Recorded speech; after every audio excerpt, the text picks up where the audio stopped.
हवामान खात्याकडून 7 जिल्ह्यांसाठी येलो अलर्ट. पुण्यासह सातारा आणि कोल्हापुरात ऑरेंज अलर्ट.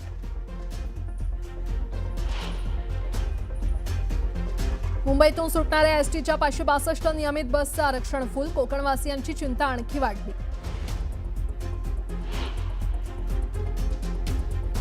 मेट्रो 9 वर्ष अखेरीस भाईंदरपर्यंत धावणार. काशीगाव ते सुभाषचंद्र बोस स्टेडियम या स्थानकावर विद्युत यंत्रणा उभारण्याचं काम पूर्ण. 238 एसी लोकल गाड्या खरेदीच्या प्रकल्प निविदेला पुन्हा मुदतवाढ. ई निविदा उघडण्याची तारीख 7 सप्टेंबरपर्यंत पुढे ढकलली. बेस्टची आर्थिक तूट पोहोचली 7,322 कोटींवर. उपक्रमाची आर्थिक स्थिती अधिकच चिंताजनक. एफडीआय आयुक्त तुकाराम मुंढे यांचा मोठा दणका. अॅनालॉग पनीरवर वर्षभरासाठी बंदी. समग्र शिक्षा अंतर्गत 3,276 कंत्राटी कर्मचाऱ्यांची अधिसंख्य पदांवर नियुक्ती. शालेय शिक्षण मंत्री दादा भुसे यांची माहिती.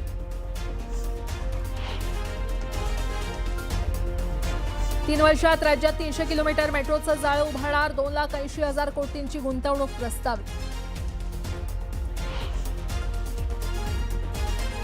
पुणे आणि पिंपरी चिंचवडमधील नागरिकांना आता रिक्षा प्रवासासाठी देखील जास्त पैसे मोजावे लागणार. रिक्षा भाडेवाढीला पुणे प्रादेशिक परिवहन प्राधिकरणाची मंजुरी. मुंबईत शहरभर कचऱ्याचे 231 हॉटस्पॉट. 73 ठिकाणी सीसीटीव्हीची नजर तर 49 ठिकाणं कायमची बंद. मुलुक महाराष्ट्राला आता सुरुवात करूया. सुरुवातीला मोठी बातमी. कल्याणमधील केडीएमसीच्या रुक्मिणीबाई रुग्णालयातील एक धक्कादायक आणि निष्काळजीपणाचा प्रकार समोर आलेला आहे. भटक्या कुत्र्यानं चावा घेतलेल्या 2.5 वर्षांच्या चिमुकल्याला रेबीजचं इंजेक्शन देताना सुईच त्याच्या कमरेत अडकून राहिली. मुलाला त्रास सुरू झाल्यानंतर एक्सरेमध्ये हा प्रकार उघड झाला. अखेर खासगी रुग्णालयामध्ये शस्त्रक्रिया करून सुई बाहेर काढण्यात आली असून या प्रकरणी चौकशीचे आदेश देण्यात आलेले आहेत. कल्याण पूर्वेतील 2.5 वर्षीय कावेश पांडे याला भटक्या कुत्र्यानं चावा घेतल्यानंतर उपचारासाठी रुक्मिणीबाई रुग्णालयात दाखल करण्यात आलं होतं. रेबीजचं इंजेक्शन दिल्यानंतर सुई शरीरातच राहिल्याचा आरोप कुटुंबियांनी केलाय. तर मुलाला त्रास सुरू झाल्यानंतर काढलेल्या एक्सरेमध्ये सुई कमरेत अडकून असल्याचं समोर आलंय. या घटनेमुळे रुग्णालयाच्या कारभारावर प्रश्नचिन्ह निर्माण झालं असून नातेवाईकांनी दोषींवर कठोर कारवाईची मागणी केली आहे. दरम्यान मुख्य आरोग्य अधिकारी डॉक्टर दीपा शुक्ला यांनी चौकशीचे आदेश दिले असून इंटर्न डॉक्टरांचा सहभाग होता का याचाही तपास केला जाणार असल्याचं सांगितलं जातंय.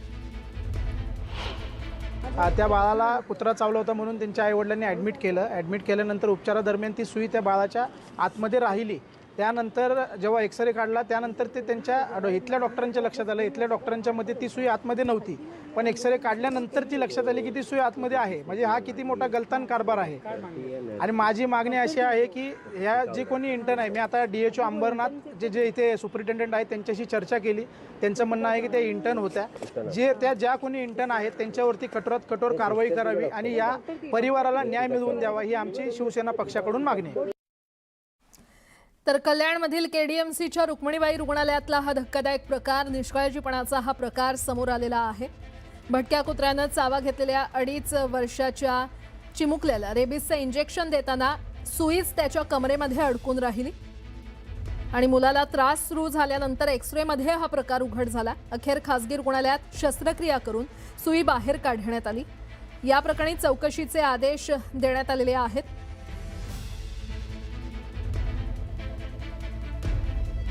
कल्याण पूर्वेतील 2.5 वर्षीय कावेश पांडे याला भटक्या कुत्र्यानं चावा घेतल्यानंतर उपचारासाठी रुक्मिणीबाई रुग्णालयात दाखल करण्यात आलं होतं. डॉक्टर अवेलेबल थी, वो आई मुझे मेरे बेटे को इंजेक्शन देने के लिए, और मेरे बेटे को जैसे उन्होंने इंजेक्शन दिया वो निडल टूट के अंदर चले गया मेरे बच्चे के हिप में. उसके बाद में फिर वो मुझे बोल रही, मैंने उनको बोला जो जैसे निडल टूटा दवाई सारा बाहर फेंक दिया और वो निडल घुस गया अंदर. और मैंने बोला कि निडल कहाँ गया, दवाई तो बाहर गिर गया. तो बोलती है निडल टूट के खिड़की के बाहर चले गया, उड़ के कहीं गिर गया होगा. मैंने फ्लैश लाइट ऑन किया और मैंने पूरा बैठ के यहाँ पे देखा और मुझे दिखा नहीं. फिर मैंने उनको बोला कि यहाँ पे नहीं है. तो उन्होंने बोला अच्छा रुको मैं चेक करती हूँ. उन्होंने चेक भी किया, वो बोलते नहीं अंदर नहीं है. मैंने बोला अंदर ही गया है वो, मुझे कंफर्मेशन चाहिए, आप मुझे लिख के दो, मुझे एक्सरे कराना है. तो बोलती नहीं अंदर नहीं यार टेंशन मतलब. मैंने बोला फिर भी मैंने आर्ग्यू किया नहीं मुझे एक्सरे लिख के दो. उन्होंने लिख के दिया, मैं एक्सरे कराई और एक्सरे में आया कि उसको निडल अंदर ही है। तो मैं वहां से निकल गई, मैं मलाड की हॉस्पिटल में गई, वहां पे मैंने उसको इमरजेंसी में लिया और उसको ओटी करके वो इंजेक्शन बाहर निकाला। मैं बस ये चाहती हूँ कि जो मेरा हॉस्पिटल का बिल का खर्चा हुआ है वो डॉक्टर ना मेरे से बात कर रही है, ना कॉन्टेक्ट नंबर दे रही, ना ही मुझे हॉस्पिटल की तरफ से उनका नाम तक भी नहीं बताया जा रहा है। ठीक है, मुझे बस ये है कि मुझे मेरा जो नुकसान हुआ है वो मुझे कंपनसेशन दे, मेरा जो हॉस्पिटल में खर्चा हुआ है वो पैसा मुझे रिटर्न करे। पुण्याच्या लोहगाव परिसरातून एक धक्कादायक घटना समोर आलेली आहे। जुन्या कौटुंबिक वादातून 9 महिन्यांच्या बाळाच्या तोंडात फेविक्विक ओतल्याची घटना उघडकीस आली आहे। या प्रकरणी लोहगाव पोलिसांनी एका महिलेसह तिघांविरोधात गुन्हा दाखल केलेला आहे। बाळावर रुग्णालयामध्ये सध्या उपचार सुरू आहेत। 31 जुलै लोहगाव येथील कलवड वस्ती परिसरात ही घटना घडली आहे। या प्रकरणी अल्ताफ नबी शेख यांनी लोहगाव पोलीस ठाण्यात तक्रार दिली आहे। फिर्यादीनुसार फिर्यादी यांची पत्नी जनाब आणि त्यांचे नातेवाईक सानिया शेख यांच्यामध्ये काही दिवसांपासून कौटुंबिक कारणावरून वाद सुरू होता। या वादाचा राग मनात धरून आरोपी सानिया शेख हिने आपल्या घरात झोपलेल्या अवघ्या 9 महिन्यांच्या अली या बाळाच्या तोंडात फेविक्विक ओतल्याचा आरोप करण्यात आलाय। ही बाब बाळाच्या आईच्या लक्षात आल्यानंतर तातडीनं त्याला रुग्णालयात दाखल करण्यात आलं। डॉक्टरांनी बाळावर उपचार सुरू केले असून त्याची प्रकृती गंभीर असल्याचं सांगण्यात येतंय। या तक्रारीनंतर लोहगाव पोलिसांनी सानिया शेखसह तिघांविरोधात संबंधित कलमान्वये गुन्हा दाखल केलाय। या प्रकरणाचा पुढील तपास पोलिसांकडून केला जातोय।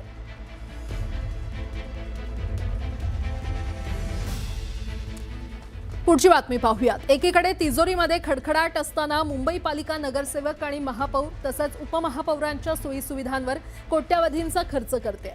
गेल्या काही दिवसांपासून मुंबई पालिकेतील उपमहापौर, विरोधी पक्षनेत्या आणि प्रमुख नेत्यांच्या प्रवासासाठी सुमारे 2 कोटी 16 लाख रुपये खर्च करून 13 नवीन वाहनं, त्यामध्ये स्कॉर्पिओ आणि इनोवा हायक्रॉस ही खरेदी केली होती। मात्र अवघ्या 6 महिन्यातच या गाड्या लांब प्रवासासाठी आरामदायक नसल्याचं कारण देत पुन्हा नवीन इनोवा क्रिस्टा गाड्या खरेदी करण्याचा वादग्रस्त प्रस्ताव समोर आणला होता। तर आता मुंबईच्या महापौरांच्या बंगल्यावर पुन्हा 3 कोटी खर्च करण्यात येणार आहेत। यापूर्वी एप्रिल महिन्यात महापौर बंगल्यावर 3 कोटी रुपये खर्च केले होते। आता पुन्हा 3 कोटी खर्च केले जाणार आहेत। महापौर बंगल्याच्या सुधारणेसाठी एप्रिल 2026 मध्ये 3.40 कोटी रुपये खर्च केल्यानंतरही याच बंगल्यात सोयी सुविधांसाठी आणखी सुमारे 3 कोटी रुपये खर्च करण्यात येणार आहेत। बंगल्याच्या बाहेरील जागेत विविध सोयी सुविधा देण्याकरता पालिका प्रशासनाने 2.89 कोटींच्या निविदा मागवलेल्या आहेत।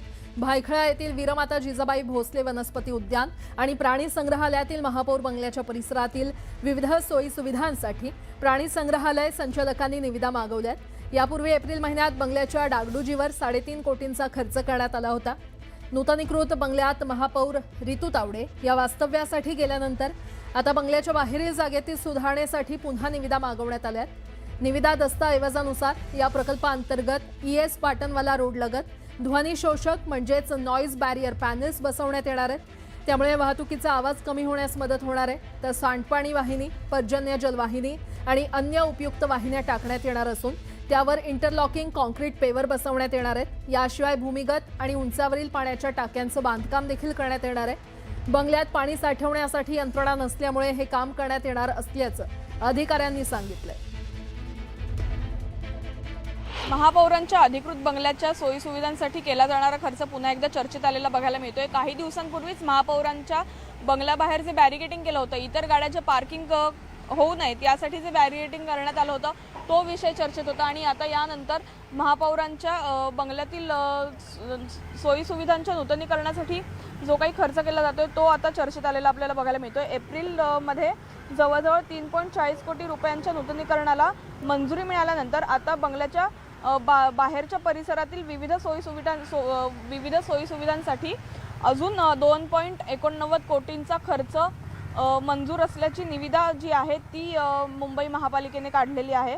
या निविदेत काय आहे तर आपण बघू शकतो की या निविदेत नॉईज बॅरियर, पाणी साठवण व्यवस्था, ड्रेनेज आणि पर्जन्य जल वाहिन्या आणि इंटरलॉकिंग पेवर इत्यादी अशा कामांचा समावेश असणार आहे। त्याच पुढे जर बघायला गेलं तर भूमिगत टाक्या आणि उंचावरील पाण्याच्या टाक्यांची जी काही उभारणी केली जाणार आहे ती सुद्धा या निविदेत दिलेली आहे। तर खरं तर बघायला गेलं तर मुंबईत समस्यांची कमतरता नाही आहे। मुंबईत पाऊस सुरू झाला की खड्डे, मॅनहोल उघडे असतात। मॅनहोलमध्ये पडून बऱ्याच लोकांचा मृत्यू झालेला आहे, झाडं पडता आहेत, त्यानंतर खड्ड्यांमुळे बऱ्याच लोकांना आपला जीव गमवावा लागलेला आहे। या सगळ्या समस्या असताना देखील महापौरांच्या बंगल्यावरती इतका खर्च केला जातोय, हा एक मुद्दा जो आहे तो चर्चेत आलेला आपल्याला बघायला मिळतो। त्यामुळे इथून पुढे हा विषय नक्की कुठल्या दिशेला वळणार किंवा हा विषय अजून किती दिवस चर्चेत राहणार हे पाहणं महत्त्वाचं राहणार आहे।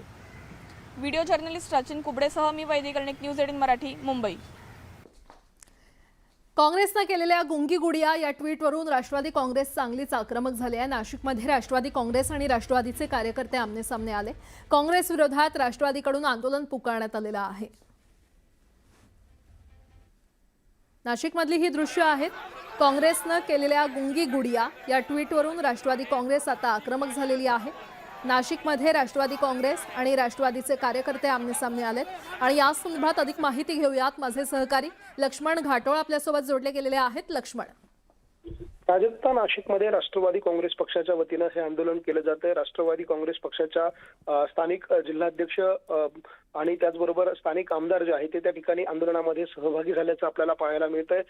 जे सुनेत्रा पवार यांच्या विरोधामध्ये जे काही विधान काँग्रेसच्या काही नेत्यांकडून करण्यात आलेलं होतं, त्या विधानाचा निषेध करण्यासाठी हे आंदोलनाचं आयोजन जे आहे ते करण्यात आलेलं होतं आणि या आंदोलनामध्ये मोठ्या प्रमाणात राष्ट्रवादी काँग्रेस, राष्ट्रवादी युवक काँग्रेसचे पदाधिकारी सहभागी झालेले आहे। नाशिकच्या जिल्हाधिकारी कार्यालयाबाहेर सुरुवातीला हे आंदोलन सुरू होतं, मात्र जिल्हाधिकारी कार्यालयापासून काही मीटर अंतरावरती नाशिकमधलं काँग्रेसचं कार्यालय आहे आणि त्या काँग्रेसच्या कार्यालयावरती देखील जाण्याचा प्रयत्न राष्ट्रवादीच्या या कार्यकर्त्यांनी केला, मात्र पोलिसांनी त्या ठिकाणी त्यांना रोखलेलं आहे आणि त्यामुळे पोलीस आणि राष्ट्रवादी काँग्रेसचे कार्यकर्ते जे आहेत ते आमनेसामने आल्याचं पाहायला मिळतंय। दिलीप खैरे यांच्या नेतृत्वामध्ये जे राष्ट्रवादी काँग्रेस पक्षाचे जिल्ह्याचे अध्यक्ष आहेत त्यांच्या नेतृत्वामध्ये हे आंदोलन केलं जातं। या आंदोलनाला स्थानिक आमदार जे आहे सरोज आहेर या देखील उपस्थित आहे, स्थानिक नेते जे आहे राष्ट्रवादी काँग्रेस पक्षाचे ते देखील उपस्थित आहे। मात्र अचानकपणे हे आंदोलन नाशिकच्या जिल्हाधिकारी कार्यालयावरती सुरू होतं, मात्र त्यातल्या काही कार्यकर्त्यांनी अचानक काँग्रेस पक्षाच्या कार्यालयाकडे धाव घेतली आणि त्यामुळे काही वेळ त्या ठिकाणी तणाव निर्माण झाल्याचं आपल्याला पाहायला मिळतं। पोलिसांचा मोठा बंदोबस्त दोन्ही ठिकाणी तैनात करण्यात आलेला आहे। ज्या ठिकाणी आंदोलन सुरू आहे त्या ठिकाणी पोलिसांचा बंदोबस्त पाहायला मिळतोय, तर दुसरीकडे काँग्रेसच्या कार्यालयाबाहेर देखील पोलिसांचा एक मोठा बंदोबस्त जो आहे तो पोलिसांनी तैनात केलेला आहे, कारण आंदोलनकर्ते अचानकपणे त्या कार्यालयात घुसू शकतात अशी सगळी पार्श्वभूमी त्या ठिकाणी निर्माण झाली आणि त्यामुळे पोलिसांनी एक चोख बंदोबस्त त्या ठिकाणी ठेवलेला आहे आणि त्यामुळे राष्ट्रवादीच्या कार्यकर्त्यांना काँग्रेसच्या कार्यालयापर्यंत पोहोचता आलं नाही, मात्र इकडून तिकडून कार्यकर्ते काँग्रेसच्या कार्यालयापर्यंत पोहोचण्याचा प्रयत्न करत आहेत। त्यामुळे एक तणावाचं वातावरण सध्या नाशिकच्या जिल्हाधिकारी कार्यालय परिसर आणि एमजी रोड परिसरामध्ये पाहायला मिळतंय। प्राजक्ता, ठीक आहे लक्ष्मण, तुमच्याकडून अपडेट घेत राहू। तुर्तास धन्यवाद या संपूर्ण माहितीसाठी। तर आपण पाहतोय नाशिकमधली ही दृश्य आहेत। काँग्रेसने केलेली हर्षवर्धन सपकाळ यांच्या माध्यमातून नॅशनल इंडियन काँग्रेस यांनी सोशल मीडियाच्या माध्यमातून आदरणीय सुनेत्रा वहिनींबद्दल जे काही अपशब्द काढले ते शब्द संविधानिक आहे असंविधानिक आहे माहित नाही, परंतु एक कार्यकर्तृत्व करणाऱ्या महिलेबद्दल ज्या पद्धतीचा त्यांनी उद्गार केलेला आहे तो आमच्या वहिनी संयमी आहेत, शांत आहेत आणि म्हणून या शांत स्वभावामुळे कुठलाही अतिक्रमण न करता त्यांनी कोणालाही कधी अपमानित केलेलं नाही आणि ज्या पद्धतीने आज दादांना 6 महिने झाले जाऊन आणि त्यांच्या धर्मपत्नीबद्दल ज्या पद्धतीचे उद्गार या काँग्रेसने काढलेले आहे त्यांना वहिनींची माफी मागावीच लागेल आणि त्यांनी ती माफी मागावी, मोठं मान करावं, स्वतःच्या मातेला स्वतःच्या आपल्या आईला आठवावं, कारण ती पण एक शक्ती आहे, ती पण एक मातृशक्ती आहे आणि एक मातृशक्तीचा पुत्र दुसऱ्या मातृशक्तीचा अपमान करू शकत नाही, म्हणून हर्षवर्धन सपकाळ यांनी माफी मागितलीच पाहिजे। परवा रात्री हर्षवर्धन मुंबईतील प्रसिद्ध सिद्धिविनायक मंदिरातील देणगी निधी आणि दागदागिन्यांशी संबंधित कथित अनियमिततेच्या संदर्भात एक महत्त्वाची घडामोड घडली आहे। या प्रकरणाचं गांभीर्य लक्षात घेऊन उपमुख्यमंत्री एकनाथ शिंदे यांनी गेल्या 5 वर्षात मंदिराच्या दानपेट्यांमध्ये जमा झालेल्या रोख देणग्या तसंच सोन्या चांदीच्या दागिन्यांचे ऑडिट करण्याचे आदेश दिलेले आहेत। चौकशीच्या या आदेशामुळे मंदिर प्रशासन आणि संबंधित विभागांमध्ये खळबळ माजली आहे। सरकारच्या या निर्णयामुळे देणग्यांची चोरी आणि अपहार यामध्ये सहभागी असलेल्या अधिकारी आणि कर्मचाऱ्यांवर कठोर कारवाई निश्चित मानली जाते। ट्रस्टी आए हैं तो उन्होंने मुझे बताया कि कैसे कैसे बढ़ गई है। 1 साल के अंदर 35% की बढ़ोतरी हुई है।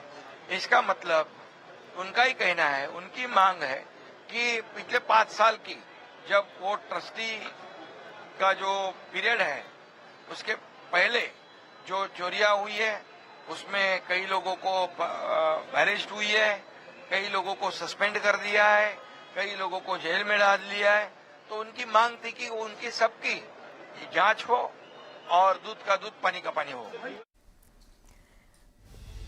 नाशिकमधील खड्ड्यांची मुख्यमंत्री देवेंद्र फडणवीस यांनी गंभीर दखल घेतलेली आहे। नाशिकमधील महापौर, नगरसेवक आणि अधिकाऱ्यांची मुंबईत येत्या 7 ऑगस्टला महत्त्वाची बैठक होणार आहे। नाशिकमधील खड्ड्यांच्या मुद्द्यावरून मुख्यमंत्री ॲक्शन मोडवर आलेले आहेत।